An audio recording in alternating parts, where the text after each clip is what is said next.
What can I learn from this? What is this experience teaching me about what I want more of and what I want less of?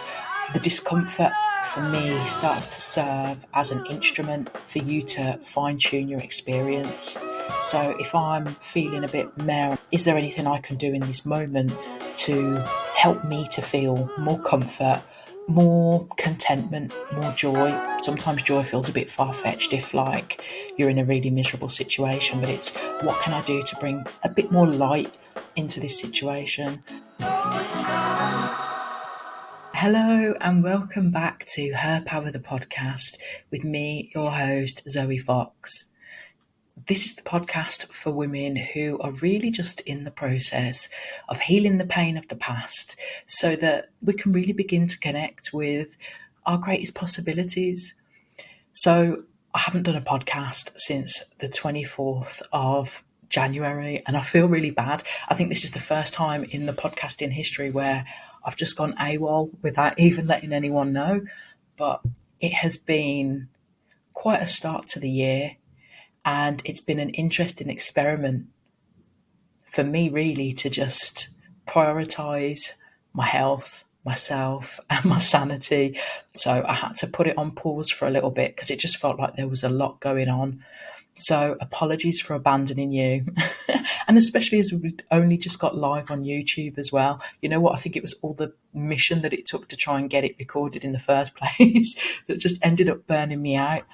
But here we are back and it does feel good to be back. I can't lie, I've missed it. I have felt bad, and thank you to everybody that has hit me up in my DMs just to check that all is well and asking when the next episode is coming back. And I'm sorry I wasn't able to give you a more specific answer at the time, but we have landed. And it's March, halfway through March already. Where does the time go? So a couple of things that have come up. Well, I had my anniversary for my injury, and if you're new to the podcast, one of the big reasons that I'm doing what I'm doing now is because of the spinal cord injury that I had just at the beginning of the pandemic in 2020. So I had my 3rd year trauma anniversary, which also falls on my daughter's first birthday. So it's quite an intense time, really. For me, trauma anniversaries bring up a lot of stuff. You start thinking about, where you were before the trauma happened, what was happening in the lead up to the trauma, a lot of thoughts around what was happening during the trauma. And yeah, it just kicks up a lot of dust, really, I find. So I was doing a lot of processing this year, and my anniversary actually falls on the 29th of February, which is a leap year. So technically, I haven't had my first anniversary yet, but this was my 3rd. So I spent quite a bit of time reflecting, and what I really wanted for this year was for it to just symbolise kind of closing a bit of a door on that episode and really focusing on what I'm creating for my life now and what I want for the future. So I've spent a lot of time doing that. I've spent a lot of time working on my proposal for my book. Again, if you're a regular listener, you'll know that I've got a mentorship with Hay House. So I've been spending a lot of time there, thinking about my message that I'm bringing forward and how I want to do that and who the message is for and why I'm doing it. So there's been a lot of emotional work going on, really, reflecting, and I've just been really tired. I can't lie.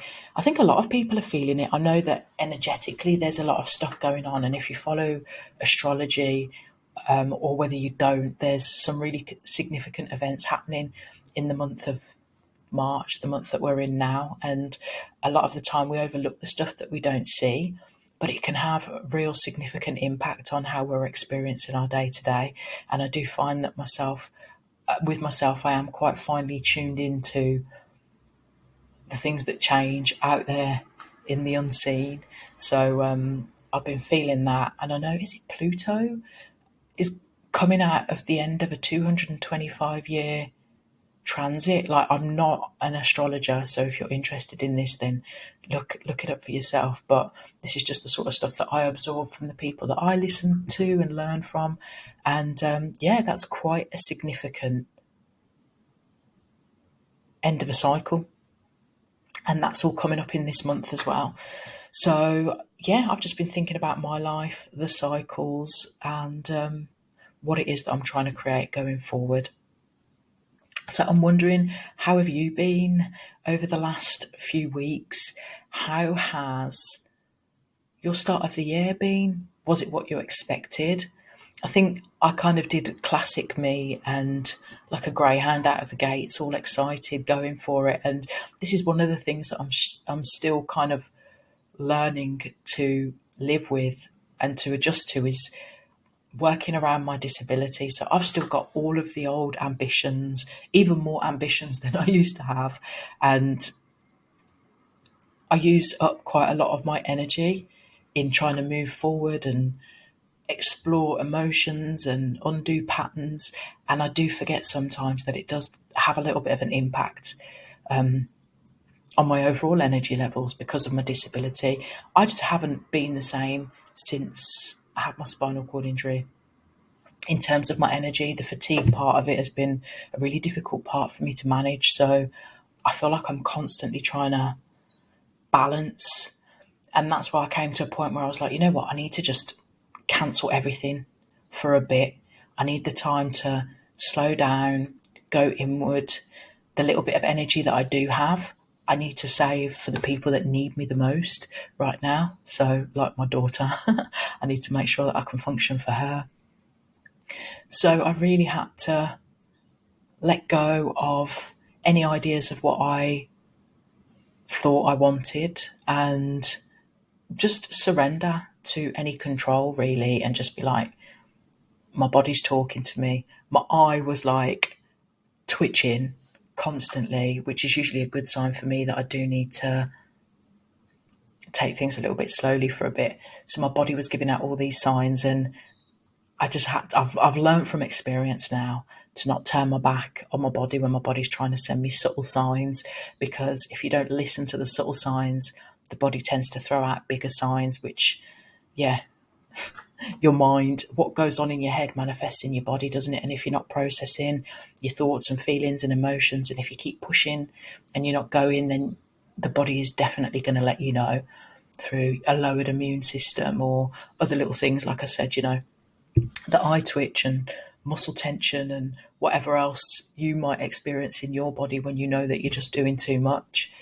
So there was also, what I found difficult in not recording a podcast was I'd kind of committed a couple of years back to doing this podcast. Oh, that's another thing now. We've had like the second anniversary of the podcast, the second birthday for the podcast this month as well, because I started it in, 2021, March 2021, just after my injury anniversary. So yeah, I can't remember what I was just saying. Oh, what I was saying now. March anniversary, the podcast. Yeah, making a commitment to the listeners and to myself in being consistent, because one of the things that I've come to learn is that through consistency you get results.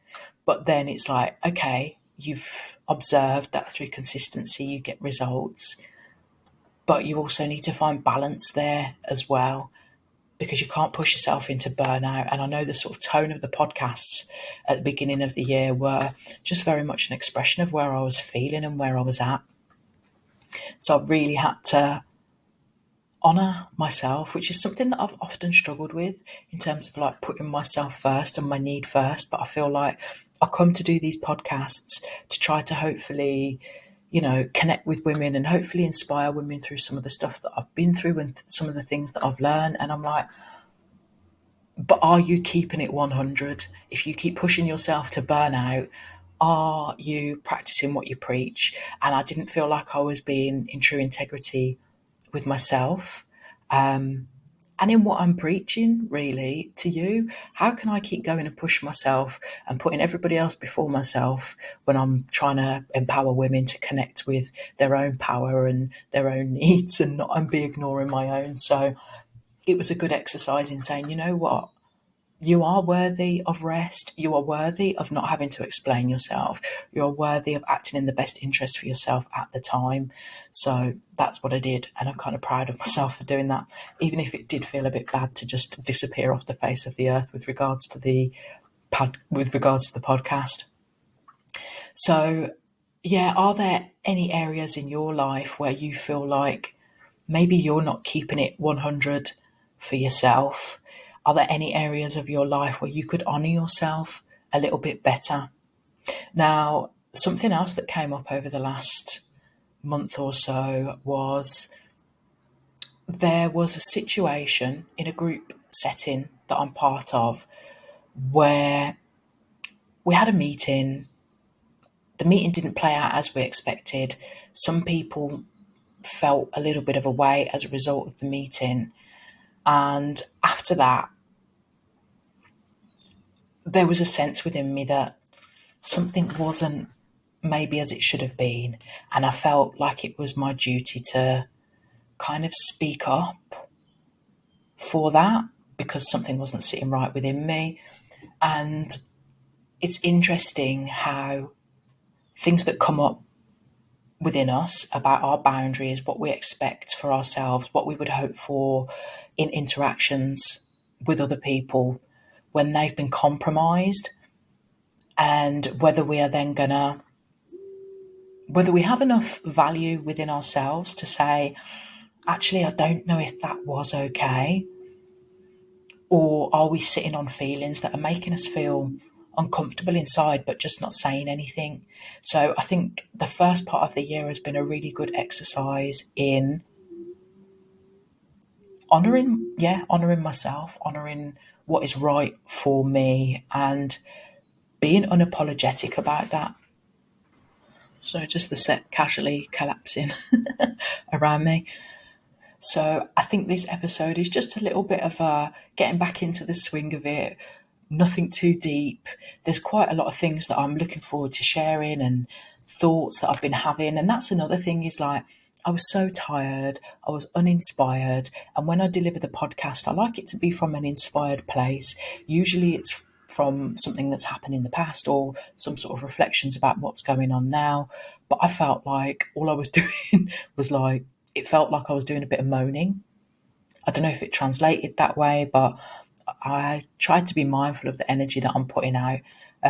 So yeah, again, it's finding the balance between being mindful about the energy that you're putting out, but also keeping it real as well. Because it's not, I think this is another thing, isn't it, with like social media and the stuff that we see is all so polished and it is all everybody speaking from a place of having it all sorted out, but I'm very much on the journey and it's continuing and it's evolving and we're all at our own point within our own journeys. So it's I don't see there's any harm in being transparent about that. It has been a really good reminder though over the last month of how when you're in flow, everything feels easy, things are flowing, things are going, it's easy to talk the talk when things are going as they should. But when you start to feel depleted, when there's outside circumstances that are coming in that are not supportive or complementary of your mission or what you're trying to achieve or where you're trying to be, those are the times where you really get to learn about yourself.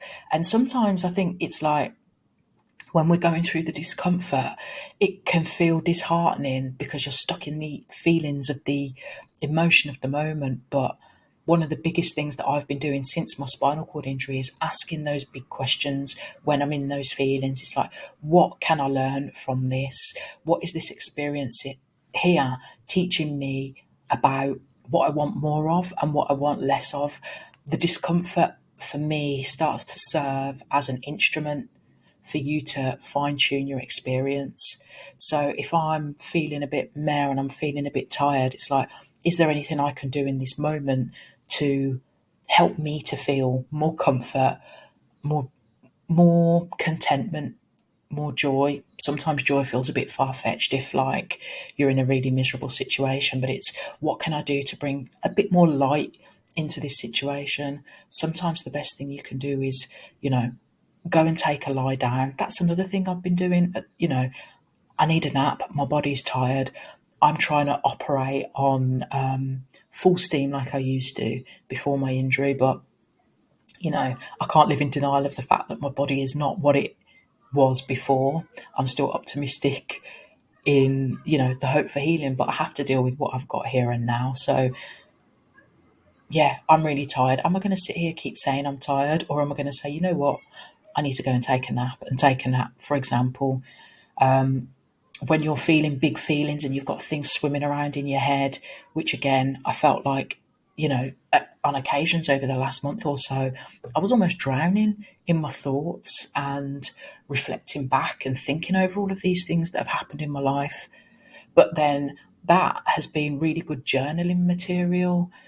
I love to be able to just, when you feel kind of pregnant with the weight of your thoughts, I think it's really beautiful to be able to get a pen and some paper and sit down and just, you know, let that fall out of your head and onto the paper. It's like the paper, in my experience, just holds so much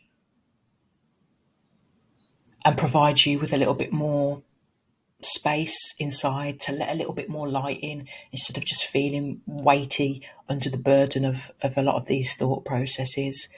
And sometimes, you know, you'll notice repeating things come up or patterns that have been, you know, swimming around in your life for a while. And the feelings of discomfort help you to bring a magnifying glass onto some of those areas and think, okay, so what is this about?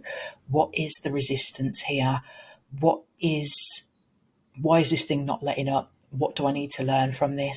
And I think when you start asking those questions, it allows space for the answers to come through, so you can start to find some solution within some of this discomfort and bring yourself a little bit more freedom.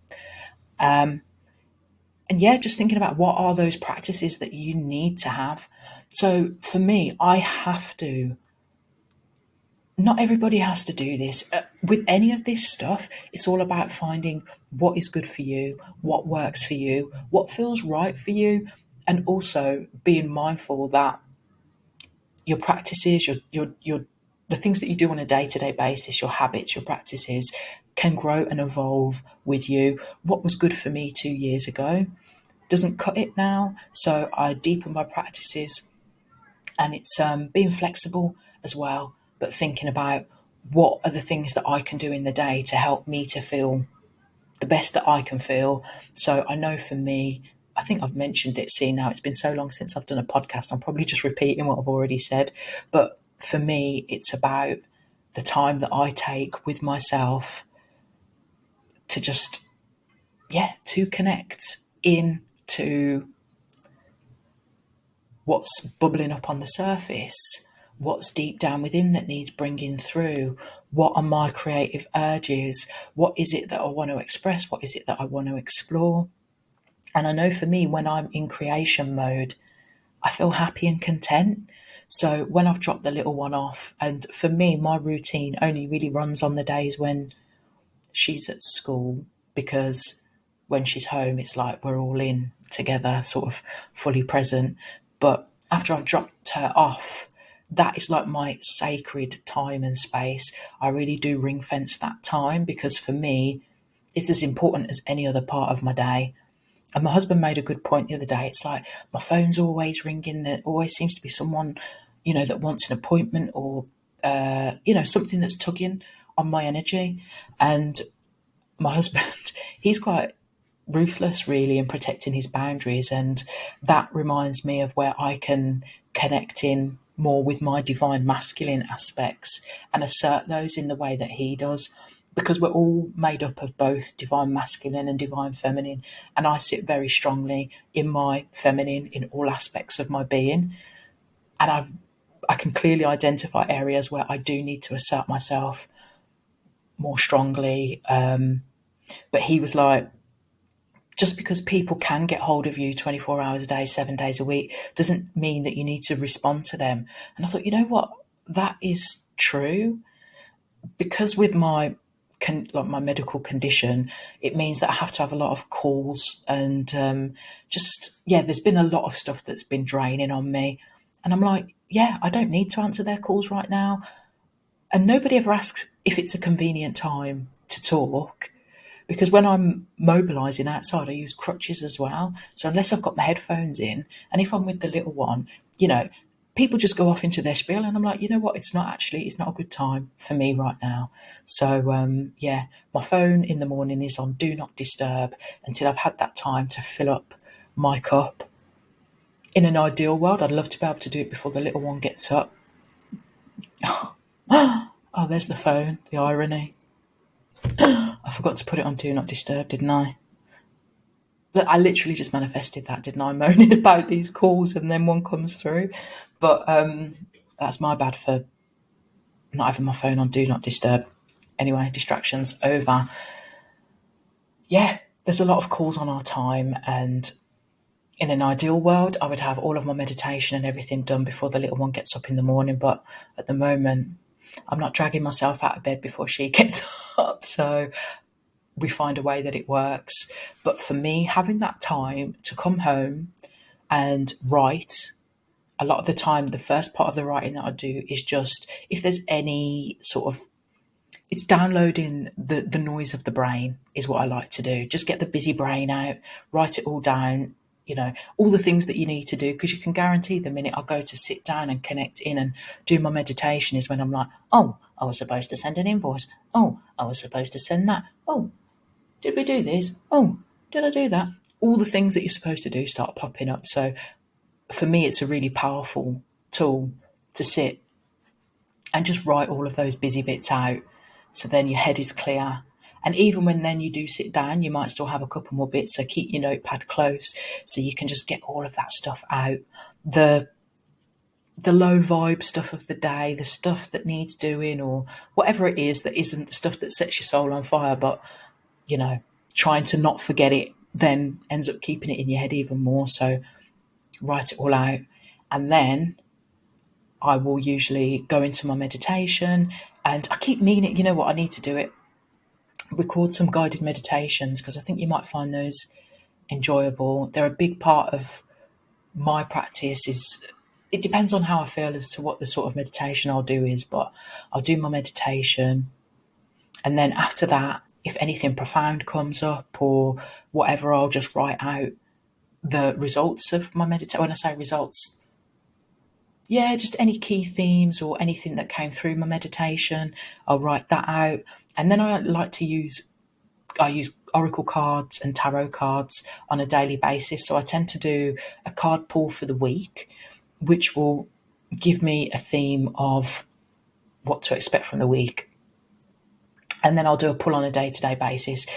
Sometimes I feel like I just need to pull one card from one particular deck, or sometimes I'll pull a card from another. Sometimes I'll pull one from each. It just depends. I just follow what my inner guidance is telling me to do. And then I'll see what messages I'm getting from the cards. And then that helps me to, have something else to write about or think about. And then once I've done that, that's when I can then get into the creative mode. So doing the writing, I'm trying to start creating some more resources now for this Her Power project, and all the things that I've learned, trying to consolidate it all. And it's a lot. It is a lot. I saw something actually a couple of months back. There was Content is Queen had like a grant that they were giving for podcasters, and they've got a podcasting studio, and they had a fund for creators. And the irony is, like, as much as I needed that fund, because I was like, I'll be able to do so much with that, even finding the time and space to even apply for that. So this is the thing. It's like in life where we have our challenges, we work with very real difficulties. Different people have different levels of challenges, but it's about how can we make the most out of what we've got in the circumstances that we find ourselves in. And for me, that is the whole thing with this podcast, is like, how can we meet ourselves where we're at and do the best that we can with that? So I think this episode has probably been just trying to get back into the swing of things. I know that once the correct juices start flowing again, there's more things that I want to share. Yes, there is more things that I want to share. One of the things that I've been working on is this stages of self-healing that I've discovered along my journey, which is I've been putting a lot of work into bringing that together. So that's the 5 stages of self-healing. And I'm excited to share a little bit more about that with you, because I think you're going to find it really helpful to be able to think about where you are within your own self-healing journey. I'll do another episode about that. There's been things going on that, yeah, I'm just trying to integrate all these different aspects of me and really just be, fully authentic, and sometimes, being congruent with myself, with my heart, what my desires are. I feel like I'm at an age and a stage of my life where I can't half step. I can't try to be something that someone else wants me to be. All I can be is 100% who I am. And I think that's the best thing that I've got to offer to the world is just me stepping into who I am and accepting that, you might lose some people along the way. You're not always going to resonate with everybody. And the more we emerge in our truth, you come to discover that, you're not for everybody. And that's okay too. So with that, just a little reminder that I have got the website updated with a new version of the Manifest Your Perfect Day Planner. It's a little worksheet that I designed, which is basically the things that I use on a daily basis to help me get clear on the day ahead. I think when you close your day with intention, it helps you to step into the next day with expecting the best possible outcome for the day, really, and you go in nice and clear on that. So it's a free download on the website. I will link that in the show notes. You can get that in just exchange for your email address. I won't spam you. At the moment, I haven't even got the time or energy to even do any email, so you definitely won't be getting any spam. But yeah, hopefully you'll enjoy the template. And if you did download it when it used to be on the Curl Squad website, it has been slightly revised, so you might want to go in and re-download it. What else is going on? Obviously, please do come and find me on Instagram at zoe.e.fox. I've been stepping out my comfort zone a little bit and started to share just tiny little bits of my writing and my thoughts. And even in doing that, again, it's like I've had so much stuff written for such a long time and I haven't dared to share. And the more you do step out and be like, well, yeah, this is me, these are my thoughts, this is what I've been working on, and it's for the people that it resonates with, and for those that it doesn't, then that's cool. Because yeah, not everything has to be for everyone, but it's important for me to put it out there so that it does capture the hearts of the people that it's for. And just a little bit of joy that came the other day was like, big shout out to everybody that has been sharing my bits of, little things of writing on Instagram. I was slightly gassed though on International Women's Day when I saw that Jamelia, the singer, the artist, liked my post and reshared it. And as a Brummie girl who grew up with the sounds of Jamelia, that just brought me a little bit of joy. I'm like, see, you put your words out and now Big Jamelia's out there sharing it. So yeah, just big love to everybody that shares. And I'll be back next week. I'm just trying to think. Usually I've got some stuff that I say at the end, haven't I? Check out the website. I'll link everything up in the show notes. You can watch this on YouTube. You can listen to this on your usual podcasting platforms. I feel rusty as anything today, and I hope this is recording. But yeah, I'm going to leave it there. I look forward to getting back to you next week. And if you've got any questions or anything that you want us to discuss on the podcast, then yeah, I would love you to get in touch with me. You can email me at hello@zoefox.co.uk.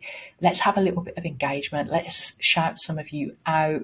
And on that note, shout out to Haley, Aisha, Debbie, Z. Just shout out to everybody that listens. And I'd love to shout you out by name. So do slide into the DMs or into the inbox and let me know. Anyway, I'm going to leave it there because I do feel like this is a little bit like waffle now. Surrounded by endless amounts of stuff from my daughter's birthday.